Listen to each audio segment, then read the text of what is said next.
사실 하나밖에 없습니다. 정해진 날짜에 병원에 오시는 게 네, 제일 중요해요. 제일 중요해요. 네. 콕콕 집어주시네요. 병원에 오면 저희가 알아서 다 해요. 근데 혼자서 괜찮겠지 내지는 혼자서 자가치료 하시는 분들이 있어요. 안녕하세요. 코코넷네 TV 김무건 정지훈입니다. 반갑습니다.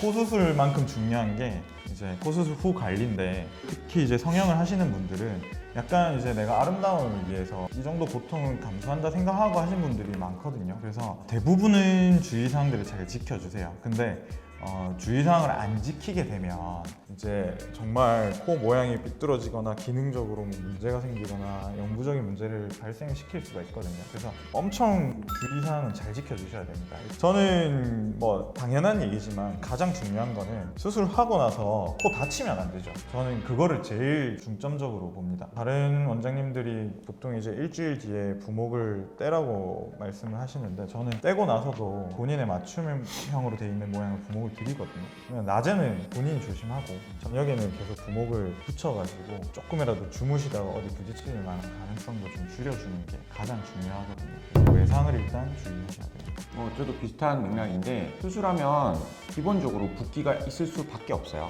모두가. 어떤 날은 이쪽으로 휘어 보이고 어떤 날은 뭐 코가 들려 보이고 이런 게 있거든요. 그럼 환자분들이 불안하니까 그걸 계속 만져요. 맞아요. 사실 그게 절대 하면 안 돼요. 맞아요. 그 의사를 믿고 병원을 믿고 이제 드린 약을 잘 복용하시고 그렇게 해서 붓기를 빼야지, 본인이 이렇게 만져서 빼겠다고 이렇게 자극을 계속 주면 안쪽에 자리를 못 잡아요. 붓기가 더 붙거나 아니면 염증을 유발할 수 있는 행위이기 때문에 코를 절대 만지면 안 되고요. 더불어서 우리가 당연히 알고 있는 술, 담배를 절대 하면 안 돼요.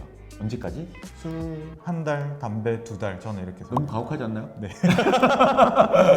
저는 술 그래서 3주, 담배 6주. 저도 항상 이제 3에서 4주 정도를 얘기하는데 일단 3주는 절대 하시면 안 돼요. 맞아요.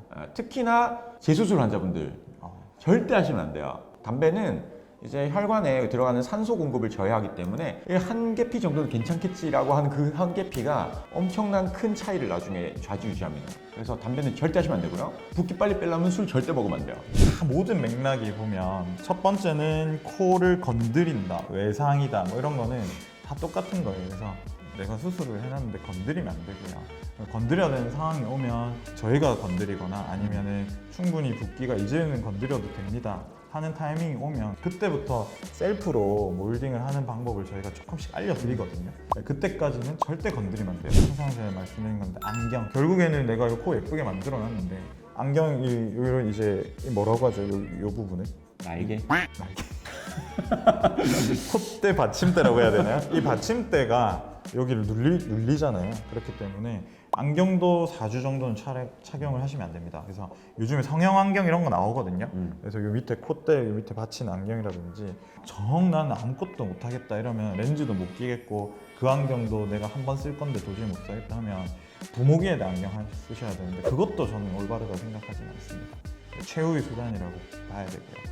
그리고 이제 마지막으로 주의사항은 코를 절대 푸시면 안 돼요. 딱지 생긴 거 막 파거나 건드리면 안 되고 푸는 것도 안 됩니다. 그 이유는 코에서 피가 날 수 있기 때문이고, 다른 부분에 피가 나면 내가 보이기 때문에 이렇게 지혈을 할 수 있지만 콧구멍 안에는 환자분들이 볼 수가 없어요. 그럼 결국 병원을 오셔야 되는데 그런 상황이 안 생기는 게 제일 좋습니다. 사실 하나밖에 없습니다. 정해진 날짜에 병원에 오시는 게 네, 제일 중요해요. 제일 중요해요. 그 콕콕 집어주시네요. 병원에 오면 저희가 알아서 다 해요.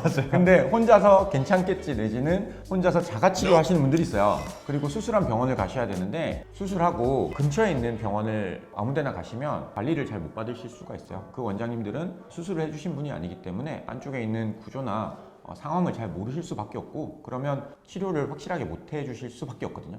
그래서 항상 해당 병원으로 가셔서 거기에 맞춰서 치료를 받으시는 게 가장 좋습니다. 간혹 멀리서 오시는 분들이 있으신데 그런 분들은 병원에 잘 못 오시잖아요. 그런 분들은 이제 미리 저희한테 말씀해 주시면 그 소견서에다가 스케줄을 다 써드립니다. 꼭 그 소견서 받아가셔서 적절한 치료를 받으시는 게 중요하고, 수술하시는 원장님 아닌 병원에 가가지고 이렇게 치료하면 본인이 어떻게 치료하는지 모르기 때문에 코에 오히려 더 안 좋은 영향을 미칠 수가 있어요. 처음에 괜찮겠지라고 생각했던 부분이 나중에는 처참한 결과로 다가올 수 있기 때문에 수술하고 나서 관리는 수술만큼이나 중요한 게 맞습니다. 그래서 말씀드린 대로 병원을 잘 오는 게 가장 중요하고 그 상황이 안 된다면 소견서를 받아서라도 근처 병원은 꼭 가셔야 된다. 혼자서 절대 판단하지 말아라는 게 가장 중요한 포인트가 되겠습니다.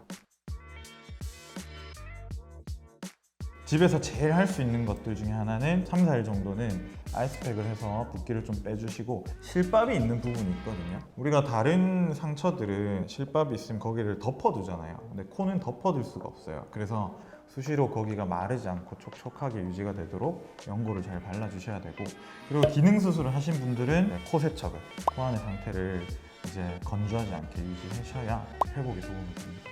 지금까지 코 수술 후에 관리 방법에 대해서 알아봤고요. 코 수술은 저희가 항상 잘 해드린다고 생각을 해요. 그렇지만 수술을 아무리 잘 해도 수술 후에 관리가 안 되면 말짱 도루묵이거든요. 그래서 예뻐지시고 싶으면 그 정도 각오를 하고 다 어딜 오시잖아요. 그러면 예뻐져야 됩니다.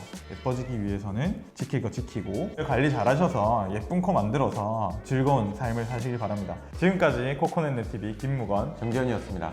감사합니다.